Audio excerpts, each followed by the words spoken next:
How many of you, when you're the directors, how many of you are responsible for the sales?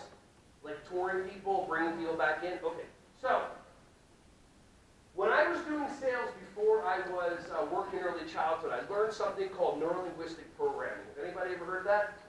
NLP, neurolinguistic programming. It's a way that you can connect with another human being on a deeper level so you can get an understanding where they're coming from, and you can technically manipulate their learning style to benefit you. Now, I say the word manipulate, we have certain thoughts as to what that means, but think about it this way.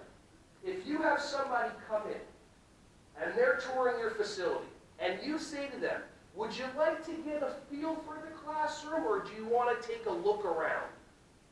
If they say, I want to get a feel for the classroom, I want to get a grasp of the situation, they're a kinesthetic tactile learner, which means the more feeling and sitting down and having them go into the classroom and touch the toys and play with the water table and put their hands in, then they're going to see they're going to start getting engaged.